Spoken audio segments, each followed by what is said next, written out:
হয় নিশ্চয়কৈ আমি ইতিমধ্যে দেখিবলৈ পাইছোঁ যে আমাৰ ৰঙামাটি অঞ্চলত যি আমাৰ পথৰ কাম হৈছিলে এইটো সম্পূৰ্ণ দুৰ্নীতিপৰায়ণভাৱে হৈছে।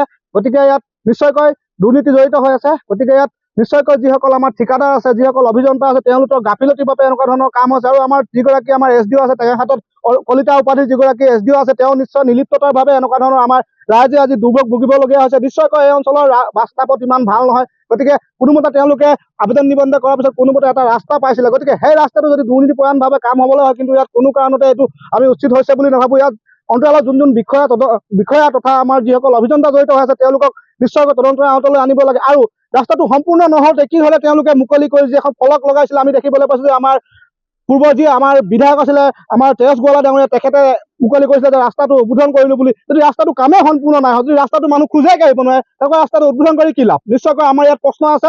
গতিকে সকলো কাম আমি বিচাৰিছোঁ যে অতি সোনকালে 10 দিনৰ ভিতৰত কিন্তু আমাক ৰাস্তাটো তেওঁলোকে নিৰ্মাণ কৰিবলৈ তেওঁলোকে বিভাগীয় কৰ্তৃপক্ষ আহিব লাগিব। অন্যথা কিন্তু আমি যি আমাৰ তেওঁৰ হাতত লোক নিৰ্মাণ বিভাগৰ কাৰ্য আছে, তাত কিন্তু আমি তীব্ৰ আৰু গণতান্ত্ৰিক আন্দোলন কৰিবলৈ আমি নিশ্চয়কৈ প্ৰস্তুত আছোঁ। আৰু লগতে আমাৰ যিসকল ৰাইজ আছে তেওঁলোকো ক্ষোভিত হৈ আছে। নিশ্চয়কৈ আমি সদৌ অসম আদিবাসী ছাত্ৰ সন্থা, অসম জাতীয়বাদী যুৱ ছাত্ৰ পৰিষদ, লগতে আমাৰ যি স্থানীয় ৰাইজ আছে, প্ৰত্যেকে লগত আমি তেওঁলোকৰ বিৰুদ্ধে তীব্ৰ আৰু গণতান্ত্ৰিক আন্দোলন কৰিবলৈ আমি কিন্তু বাধ্য থাকিম। আমাৰ স্পষ্ট কথা।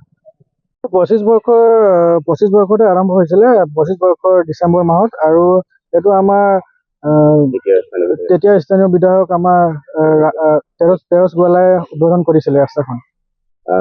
কিমান টকাৰ কাম আছিলে সেইখন? আমি জনামতে প্ৰায় 1 কোটি টকাৰ কাম আছিলে বুলি আমি জানিব পৰা হৈছো।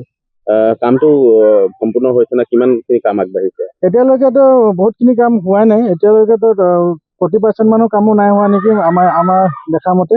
আৰু যিখিনি কাম হৈছে এতিয়ালৈকে একো কামেই ভালকে হোৱা নাই মানে এতিয়ালৈকে। তাতে আমি দেখিছোঁ প্ৰায় 50 মিটাৰ মানহে পেভাৰ ব্লক পাৰিছে, তাকো চাইডত চাইড বামো নাই।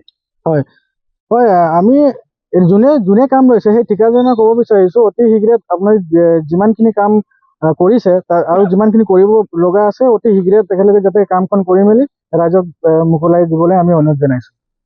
অন্য কথা, যদি ৰাস্তাখন এই কামখন আমাক যদি অতি শীঘ্ৰে তেখেতলোকে যদি বনাই নিদিয়ে, আমি ধৰ্ণা দিবলৈ আমি বাধ্য। এটা নিম্নমানৰ কাম বা দুৰ্নীতিগ্ৰস্ত হৈছে নেকি? আমি জানিব পাৰিছোঁ এতিয়া, যদি ইমান দিন হৈ গৈছে হোৱা নাই, ইয়াত বিভাগীয় কিছুমান মিলি আছে বুলি আমি জানিব পাৰিছোঁ এতিয়া।